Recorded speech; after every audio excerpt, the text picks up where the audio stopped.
Hi friends, welcome to Book a Day for Little Learners. We continue our Dr. Seuss story with Scrambled Eggs Super. I don't like to brag and I don't like to boast, said Peter T. Hooper. But speaking of toast and speaking of kitchens and ketchup and cake and kettles and stoves and all of the stuff people bake, well, I don't like to brag, but I'm telling you, Liz, that speaking of cooks, I'm the best that there is. Why, only last Tuesday when Mother was out, I really cooked something worth talking about. You see, I was sitting there, resting my legs, and I happened to pick up a couple of eggs. And I sort of got thinking it's sort of a shame that scrambled eggs always taste the same. And that's because ever since goodness knows when, they've always been made from the eggs of a hen. Just a plain common hen. What a dumb thing to use with all of the other fine eggs you could choose. Have you ever had an egg other than a hen egg? I don't think I have. So I decided just for a change, I'd scramble a new kind of egg on the range. A range is another word for like the cooktop, the stove. Some fine fancy eggs that no other cook cooks, like the eggs of the ruffle-necked salamagooks. Salamagookses, say they should be good, so I went out and found some as quick as I could. And while I was lugging them back to the house, I happened to notice a tizzle-topped grouse in a tree down the street. And I knew from her looks that her egg and the egg of the salamagooks ought to mix mighty well, ought to taste simply super when scrambled together by Peter T. Hooper. See his eggs right there? There he is, cooking up a storm. So I took the eggs home and I frizzled them up. So he's frying them in the frying pan. And I added some sugar. I don't usually put sugar in with my eggs. 2/3 of a cup and a small pinch of pepper and also a pound of horseradish sauce that was sitting around. And also some nuts. And then I tasted the stuff and it tasted quite fine, but not quite fine enough. This is not a combination of foods I would enjoy.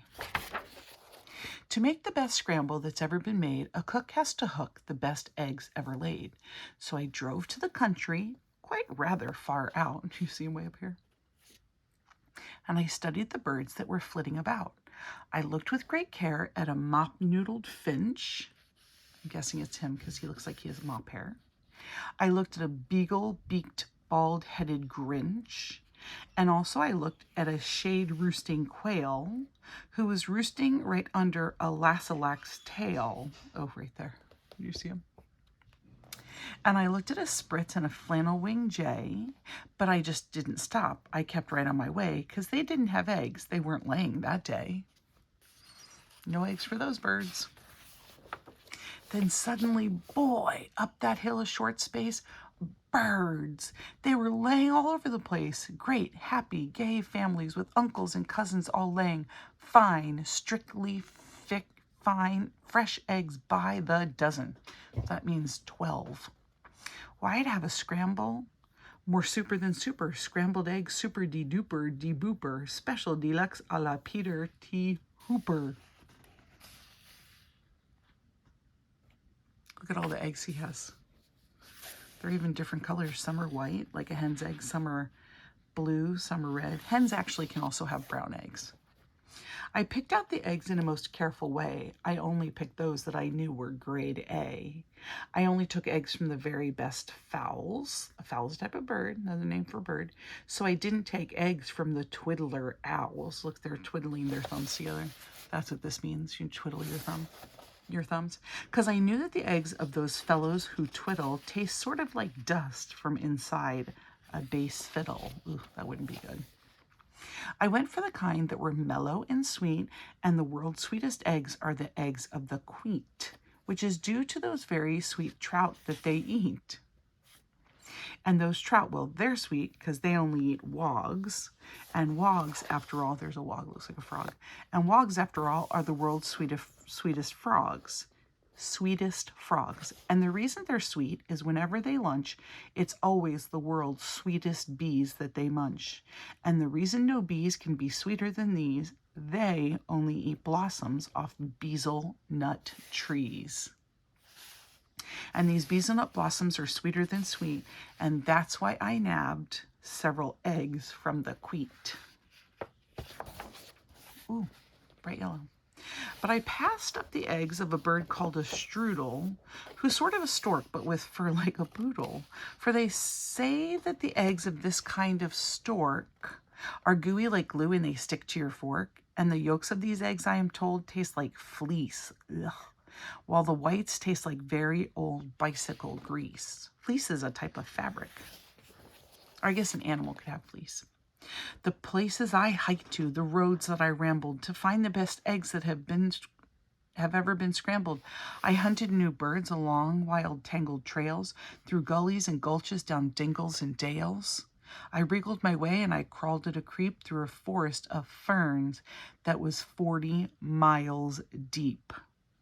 And I mushed through the brush till I found a fine quigger, whose eggs are as big as a pinhead, no bigger. I'm going to guess that's him. That's the little boy.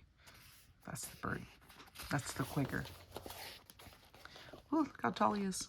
Here's the boy. Then I went for the eggs of the long-legger quong. Now this quong, well, she's built just a little bit wrong. For her legs are so terribly, terribly long that she has to lay eggs 20 feet in the air, and they drop with a plop to the ground from up there. So unless you can catch them before the eggs crash, you haven't got eggs. You've got long-legger hash. Look at that. The eggs break before they get to the ground. Kind of, you would think she would just sit, right? Like hens usually sit to lay their eggs, I think. Maybe they sit on them after they're laid. Eggs, I'd collected 302. That's a lot of eggs, friends.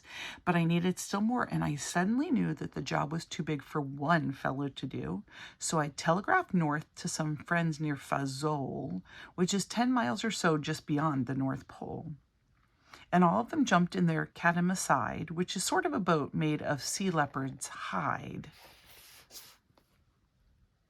which they sailed out to sea to go looking for grice, which is sort of a bird which lays eggs on the ice, which they grabbed with a tool known as a skitch, because those eggs are too cold to be touched without which. There they are. Look, he's precariously standing there. Look at, they're all up there on the peak of the ice, the pinnacle of the ice. And while they were sending those eggs, I got word of a bird that does something that's almost unheard of. It's hard to believe, but this bird called the pelf lays eggs that are 3 times as big as herself.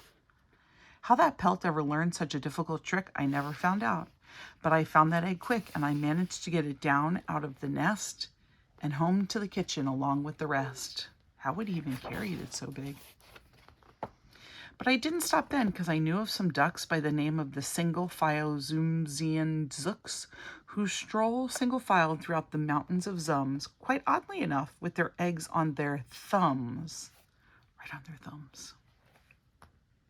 And some fellows in Zums, whom I happen to know, just happened to capture 1,000 or so. And they wrapped up their eggs and they mailed them by air, marked special delivery, handle with care.